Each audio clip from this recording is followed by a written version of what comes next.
સંપૂર્ણ ન્યૂઝ આપની આંગળીના ટેરવે ઇન્ટરનેટ ઉપર સંપૂર્ણ ન્યૂઝ જોવા લોગન કરો www.youtube.com/સંપૂર્ણ ન્યૂઝ। જોઈએ સમાચારો વિગતવાર। નરોડા પાટિયા કેસમાં હાલ જેલમાં સજા કાપી રહેલા અને ભાજપ સરકારના પૂર્વ મંત્રી ડોક્ટર માયાબેન કોટનાની વિશ્વ હિન્દુ પરિષદના બાબુ બજરંગી સહિતના આરોપીઓને સજા વધારીને ફાંસીની સજા કરવા તેમજ આ કેસમાં નિર્દોષ છૂટેલા 7 હિન્દુ આરોપીઓને પણ સજા થાય તેવા મતલબની એસઆઈટીની અપીલની માંગણીને રાજ્યના કાયદા વિભાગે મંજૂરી આપી છે। તે વાતને લઈને ભાજપ સરકાર સામે વિશ્વ હિન્દુ પરિષદે રાજ્યવ્યાપી જનજાગૃતિ અભિયાન છેડવા ચીમકી ઉચ્ચારી છે। વીએપીએ મુખ્યમંત્રીને ખુલ્લો પત્ર લખી હિન્દુઓને ન્યાય અપાવવા માંગણી કરી છે, ત્યારે સીટની કાર્યવાહીમાં ગુજરાત સરકારની કોઈ જ ભૂમિકા નથી તેવું નાણામંત્રી નીતિનભાઈ પટેલે પત્રકારો સમક્ષ જણાવ્યું હતું। गंभीर प्रकार के बनाव बने उस सभी बनाव में ऑनरेबल सुप्रीम कोर्ट ने तपास करने के लिए और कायदाकीय कार्यवाही करने के लिए सीट की रचना की है और ये सीट के जो ऑफिसर्स हैं उनकी नियुक्ति भी ऑनरेबल सुप्रीम कोर्ट के द्वारा हुई है और सुप्रीम कोर्ट खुद समय समय पर उनकी कामगिरी की रिव्यू करती है। जब भी सीट की रचना हुई तभी से लेके आज तक जो कार्यवाही सीट ने की है वो सभी स्वतंत्र प्रकार से सीट के ऑफिसर्स ने अपने आप की है। कोई भी प्रकार की कामगिरी में गुजरात सरकार का कोई इसमें कोई रोल नहीं रहा है। सीट ने ही खुद ने चार्जशीट की, कोर्ट में केस लड़ने के लिए जो वकील रखने थे वो भी सीट ने अपने आप रखे हैं और जितने केस में जजमेंट आ चुके हैं उसमें अगर किसी सिटीजन नागरिक को निर्दोष कोर्ट ने छोड़ा है तो उसके विरुद्ध जो अपील की है तो वो भी सीट ने ही की है। और अगर किसी को जो सजा हुई है वो सजा कम सजा है तो उसमें बढ़ोतरी की जाए, ऐसी भी विचारणा सीट ने ही की है और उसका अनुमोदन भी सीट ने ही किया है। तो सीट की जब से रचना हुई तब से लेके जजमेंट जो भी आए उसमें जो भी कार्यवाही हुई, आरोपियों की धरपकड़ से लेके उनका इन्वेस्टिगेशन, उनके पर और कार्यवाही, उनके पर चार्जशीट, सभी व्यवस्था, सभी प्रकार का कार्यवाही का काम सिर्फ सीट ने किया है। इसमें गुजरात सरकार किसी भी तरह सम्मिलित नहीं है। मंत्री श्री નીતિનભાઈ પટેલે રદિયો આપતા જણાવેલ કે કેટલાક સ્થાપિત હિતો દ્વારા મુખ્યમંત્રી નરેન્દ્ર મોદીની ભાજપ સરકારને બદનામ કરવા આ પ્રકારનો અપપ્રચાર ચલાવાયો છે।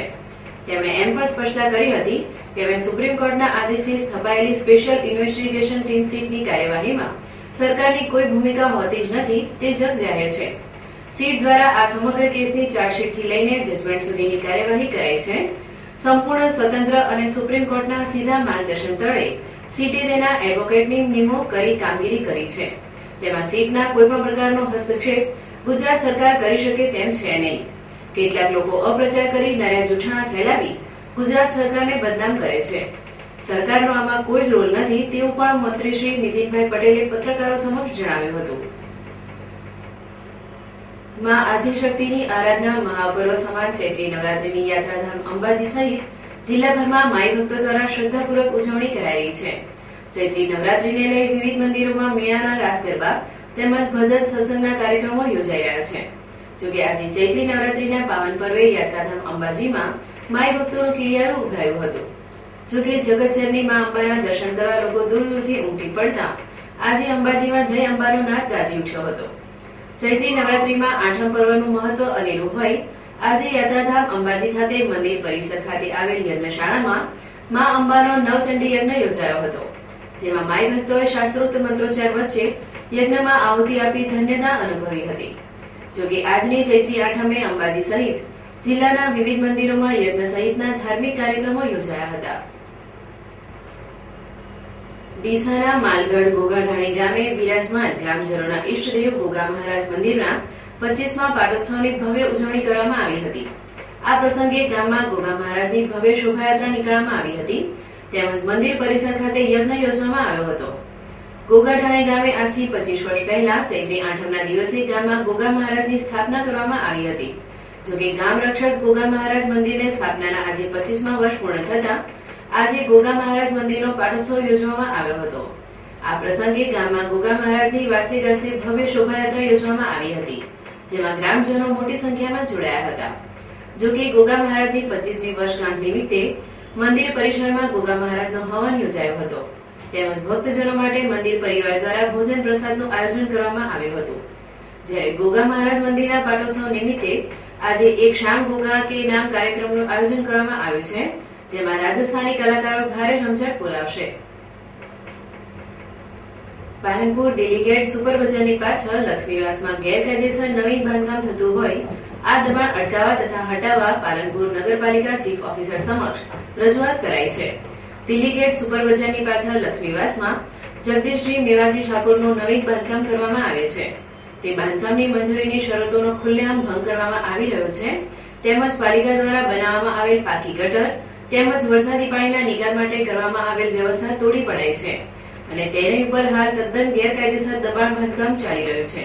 દિલ્હી ગેટ માળીવાસમાં ત્યાં હું રહું છું, એની પાછળ એક લક્ષ્મીવાસ આવેલો છે। લક્ષ્મીવાસની અંદર એક ઠાકોરબેન મધુબેન જે છે એ મકાન બનાવે છે અને એમને મકાનને બાજુમાં દબાણ કરેલું છે। જે દબાણ વિશે નગરપાલિકાને અરજીઓ આપી પણ જે અનુસંધાને કોઈ પણ નિકાલ કરવામાં આજ દિન સુધી આવ્યો નથી।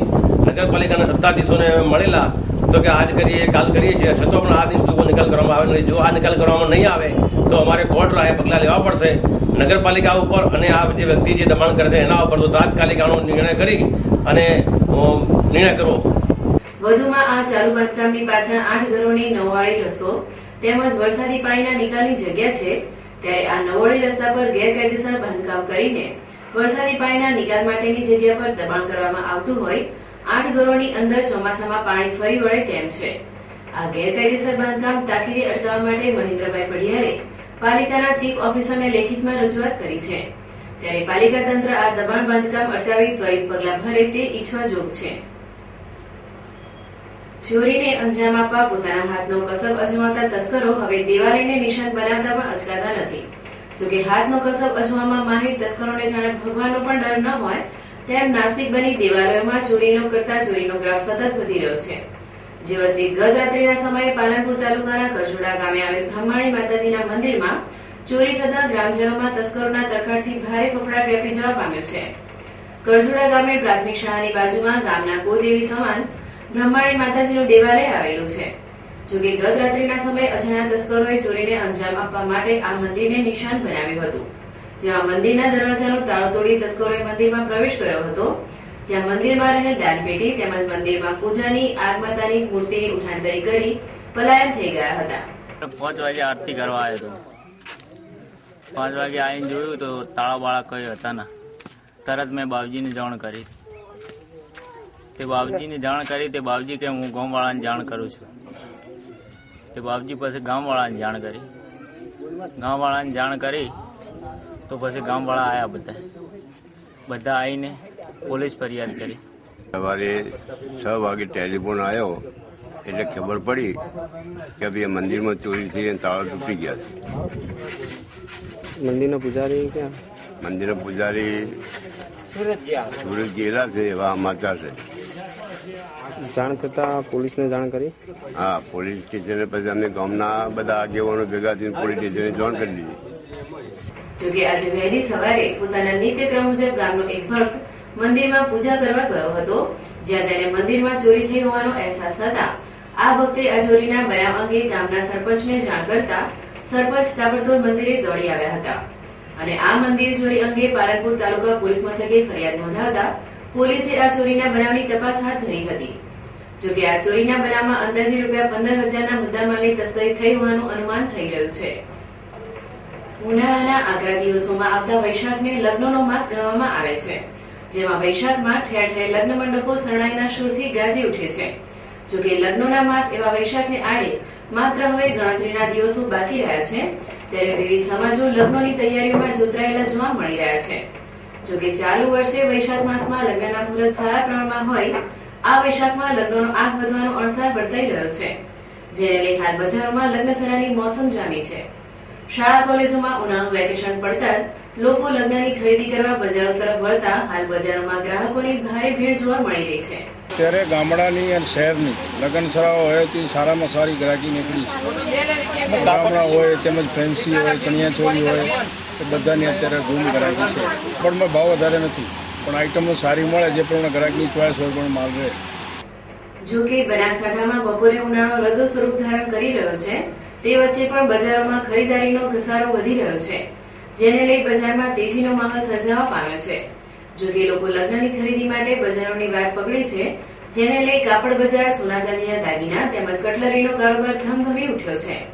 આમ બજારોમાં ગ્રાહકોની ભીડ જામતા વેપારીઓ પણ ખુશીના મારા મચ્છલકાઈ રહ્યા છે. જો કે ચાલુ વર્ષે કાપડ બજારમાં વિવિધ બ્રાન્ડના કપડાઓએ સ્થાન જમાવ્યું છે. ખરીદદારો ભાવ વધારાથી પર રહીને લગ્નો માટે હર્ષભેર વિવિધ જાતના કપડાની ખરીદી કરી રહ્યા છે. વૈશાખના આગમન પૂર્વે જ બજારોમાં લગ્નસરાની મોસમ જામતા પાલનપુર સહિત જિલ્લાની બજારોમાં ખરીદદારોની ભારે ભીડ જોવા મળી રહી છે. ભારતીય દૂરસંચાર નિગમ લિમિટેડના એમ્પ્લોઈઝ યુનિયનની માન્યતા માટે તારીખ 16/4/2013ના રોજ દેશભરમાં ચૂંટણી યોજાઈ હતી. જોકે આ ચૂંટણીમાં 2,10,000થી વધુ ટેલિફોન કર્મીઓએ પોતાના વિવિધ યુનિયનના તરફેણમાં મતદાન કર્યું હતું. જોકે બનાસકાંઠાના વડામથક પાલનપુર ખાતે આવેલી BSNL કચેરી ખાતે પણ 3 યુનિયન વચ્ચે ચૂંટણી યોજાઈ હતી. જોકે આ ચૂંટણીમાં 377 ટેલિફોન કર્મીઓએ મતદાન કર્યું હતું, જેના પરિણામમાં BSNL યુ સંગઠનને 199 મત મળતા તેને વિજેતા જાહેર કરવામાં આવ્યું હતું, જ્યારે NFTને 102 મત, ATMને 49 મત મળ્યા હતા, જેને લઈ વિજેતા સંગઠન BSNL યુનિયનમાં ખુશાલી વ્યાપી જવા પામી હતી. ભારતભરમાં ટોટલ 18 યુનિયન ચૂંટણી લડી રહ્યા હતા. આ 6ઠ્ઠી ચૂંટણી છે યુનિયનની. એમાં પાલનપુર ખાતે મુખ્ય 3 યુનિયન હતા. એનું રિઝલ્ટ આપણે આજે ડિક્લેર કરી નાખ્યું છે. 377 વોટમાંથી પ્રથમ યુનિયનને BSNL યુનિયને 199 વોટ મળે છે.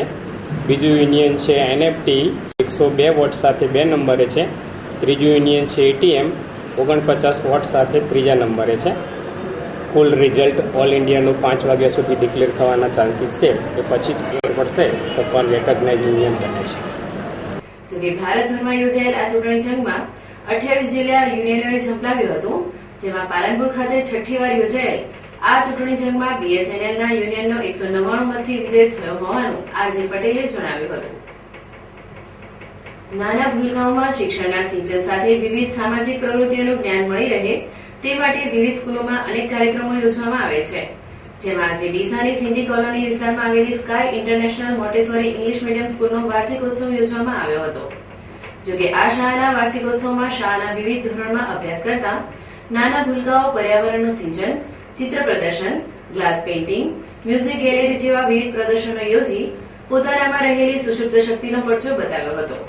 જોકે ઇંગ્લિશ મીડિયમના નાના ભૂલકાઓએ રજૂ કરેલ વિવિધ કૃતિઓને જોઈ ઉપસ્થિત વાલીગણ તેમજ ગુરુગણ પણ મંત્રમુગ્ધ થઈ ઉઠ્યા હતા. ડીસાની મોન્ટેસોરી સ્કૂલના વાર્ષિકોત્સવને સફળ બનાવવા માટે શાળાના ગુરુગણે ભારે જહેમત ઉઠાવી હતી. ગત રોજ સમગ્ર સૌરાષ્ટ્રમાં માવઠું થવાની સાથે જ દક્ષિણ ગુજરાતના હવામાનમાં પણ અચાનક પલટો આવ્યો છે. ગત રોજ ધૂળની ડમરી સાથે પવન ફૂંકાયો હતો. આજે પણ દરિયાઈ પવન ફૂંકાતા તાપમાનમાં નોંધપાત્ર ઘટાડો નોંધાયો છે. હવામાન વિભાગના સૂત્રો દ્વારા પ્રાપ્ત થતી માહિતી અનુસાર આજે સવારે નોંધાયેલ વિગત મુજબ પાલનપુર ડીસા તાપમાન 41 ડિગ્રી નોંધાયું છે. હવામાં ભેજનું પ્રમાણ 80% તેમજ હવાનું દબાણ 1008 મિલીબાર નોંધાયું છે. ગત રોજ સૌરાષ્ટ્રમાં માવઠું થતા હવામાનમાં પલટો આવ્યો છે. ગત રોજ બપોરના સમયે ઠંડો પવન ફૂંકાતો હતો. 2 દિવસ અગાઉ 2 શહેરોનું અધિકતમ તાપમાન 40 ડિગ્રી સુધી થતા શહેરીજનોને અસહ્ય ગરમીથી આંશિક રાહત મળી છે. જોકે આજે સરહદી બનાસકાંઠામાં એકાએક હવામાનમાં પલટો આવતા આકાશ વાદળછાયું બની જવા પામ્યું હતું. આકાશમાં વાદળ ઘેરાતા વરસાદ થવાની સંભાવના પેદા થવા પામી છે. જોકે વાદળછાયું વાતાવરણ છતાં ગરમીનું પ્રમાણ યથાવત રહેવા પામેલ છે. દરમિયાન ગુજરાતના સાવરકુંડલા, કચ્છ, રાપર, અમરેલી સહિતના વિસ્તારોમાં વરસાદ થયાના વાવડ છે. ત્યારે હાલનું વાતાવરણ જોતા બનાસકાંઠા જિલ્લામાં પણ વરસાદ થવાના એંધાણ વર્તાઈ રહ્યા છે. રાજ્યના વિવિધ વિસ્તારોમાં પ્રવર્તી રહેલી દુષ્કાળની પરિસ્થિતિમાં લોકો અને પશુઓને પીવાનું પૂરતું પાણી, ઘાસચારો અને રોજગારી મળી રહે તે માટે પ્રદેશ કોંગ્રેસ દ્વારા દ્વારકાથી કાઢવામાં આવેલી જળ અધિકાર યાત્રા આજે બનાસકાંઠા જિલ્લાના દિયોદર ખાતે આવી પહોંચતા તેનું ભવ્ય સ્વાગત કરાયું હતું. જ્યાં અર્જુનભાઈ મોઢવાડિયાએ પાણીના મુદ્દે રાજ્ય સરકારને આડે હાથ લીધી હતી. જેમાં ગુજરાતમાં કુદરતી મહેરને કારણે છેલ્લા 13 વર્ષમાં એક પણ દુષ્કાળ પડ્યો નથી. અગાઉ દર ત્રીજે વર્ષે દુષ્કાળ, અછત અને 1986, 87, 88માં તો સતત 3 દુષ્કાળનો સામનો કોંગ્રેસની સરકારોએ કરીને ઘાસચારો અને રાજકોટ માટે પીવાનું પાણી અને પશુધન માટે ચારણકા સોલાર પાર્કમાં 24 કલાક પાણી પૂરું પાડે છે. બીજી તરફ સામાન્ય લોકોને પાણી માટે વલખા મારવા પડી રહ્યા છે. રાજ્યમાં દુષ્કાળની પરિસ્થિતિનું નિર્માણ થઈ રહ્યું છે ત્યારે મુખ્યમંત્રી દિલ્હીની ખુરશી પર બેસવાના સ્વપ્નમાં રાજી રહ્યા છે. પણ પ્રજાની જે વેદના છે પાણી માટે, એ વેદનાને પાછા આપવા માટે તમારા બધાને રચાયા છે. સમય કેવો ખરાબ આવ્યો છે આપણા બધા માટે કે 13 વર્ષ સારા ગયા. ગુજરાતની અંદર 13 વર્ષની અંદર એક દુષ્કાળ નથી અને એના અગાઉના વર્ષોમાં તમને બધાને યાદ છે 85, 86 ને 87 3 વર્ષના દુષ્કાળ. બનાસકાંઠા તો સૌથી મોટું દુષ્કાળનું કેન્દ્ર, ઉત્તર ગુજરાત, સૌરાષ્ટ્ર, કચ્છ બધી જ જગ્યાએ કિલોમીટરો સુધી પાણી ન મળે, પીવાનું ઘાસનું તણખનું પાઇપો ન હોય, રોજગારી ન હોય, અનાજનો દાણો પાઇપો ન હોય. એવી સ્થિતિમાં એ વખતની અમરસિંહ ચૌધરીની સરકાર બધાને ગામો ગામ રાહત કામો શરૂ કરાયા. હતા કે નહોતા? વડીલો બધાને ખબર છે. માંગો ત્યાં કામ કરે. 3 વર્ષ સુધી કામો ચલાવ્યા. ગામો ગામ ગૌશાળા, કેટલ કેમ્પ, પોતાના બળદ હોય, ઢોર હોય, બધાને મળી જવાના. સબસિડી આપી નભાવ્યા. ઘાસ ન મળે દક્ષિણ ગુજરાત સિવાય ત્યાંથી ઘાસ લાવવા માટે ટ્રાન્સપોર્ટ સબસિડી આપી. પંજાબથી ટ્રેનો ભરીને ઘાસ લગાવ્યું. એક પશુધન આપણો મરવા દીધું. માણસોને નભાવ્યા. રાહત કામો ઉપર છાંયડાઓ કરાવ્યા. બાળકો માટે, મહિલાઓ માટે વ્યવસ્થા કરી. સુખડીનું વિતરણ કરાવ્યું. આપણા છોકરા છોકરીઓ ભણતા હતા એની ફી માફ કરાવી. નિરાધાર લોકો હતા, અપંગ હતા, એને ઘરે બેસીને કેસ પ્રોત્સાહન લાગે છે. પણ કાલે એટલો ત્રાસ થઈ જશે કે આપણે પૂરેપૂરા ખેતર ઉપાડતા હશે આપણે પૂરું નહીં કરી શકીએ. પાણી આપણી નજર સામે છે ને આપણે નહીં લઈ શકીએ. આપણે તળાવ કે જે પેલો છે એના 400 મીટર સુધીનો કશું કરી શકો નહીં. જેમાં માટી લઈ જતા હતા એના હાથે પાણી નહીં લઈ જઈ શકો. માટી તો તમે લેતા તો કરતો, પણ જે પાણી ઢોર પાવા લઈ જવું છે તો મંજૂરી લેવી પડશે. તળાવમાંથી તમે પાણી ભરીને તો નહીં લઈ જઈ શકો. એના ઢાળિયા જતા હશે. આપણો બોર ફેલ થઈ ગયો છે, બોર નવો કરવો છે, ઘરે પીવાનું પાણી કરવું છે, એમની યોજનાઓ ફેલ થઈ જશે તો આપણે કશું કરી શકતું નહીં. જ્યારે અર્જુન મોઢવાડિયાએ પત્રકારો સાથે વાતચીત કરતા જણાવેલ કે રાજ્યના વિવિધ વિસ્તારોમાં પ્રવર્તી રહેલી દુષ્કાળ જેવી પરિસ્થિતિમાં લોકો અને પશુઓને પીવાનું પૂરતું પાણી, ઘાસચારો અને રોજગારી મળી રહે તે માટે દ્વારકાથી પ્રદેશ કોંગ્રેસ દ્વારા જળ અધિકાર યાત્રા કાઢવામાં આવી રહી છે. ફરી એક નજર આજના મુખ્ય સમાચાર ઉપર. નરોડા પાટિયા રમખાણ મામલે ગુજરાત સરકારને બદનામ કરવાનો કારસો. રમખાણોના દોષિતો સામે સીટની કાર્યવાહીમાં રાજ્ય સરકારની કોઈ ભૂમિકા ન હોવાનો રાજ્ય સરકારનો ખુલાસો. હાથનો કસબ અજમાવવામાં માહિર તસ્કરોને હવે તો કુદરતનો પણ રહ્યો નથી ડર. નાસ્તિક બનેલ તસ્કર ટોળકીએ કરજોડા ગામે બ્રહ્માણી માતાજીના મંદિરમાં આપ્યો ચોરીને અંજામ. બનાસકાંઠામાં વૈશાખ પૂર્વે જામી લગ્નસરાની મોસમ. લગ્નસરાની ખરીદી ખીલી ઉઠતા વેપાર ધંધામાં આવી ચમક. દિયોદર ખાતે કોંગ્રેસની જળ અધિકાર યાત્રાનું કરાયું ભવ્ય સ્વાગત. અર્જુન મોઢવાડિયાએ દુષ્કાળના મામલે રાજ્ય સરકારને લીધી આડે હાથ. આ હતા અત્યાર સુધીના સમાચાર. વધુ સમાચાર સાથે ફરી મળીશું. નમસ્કાર.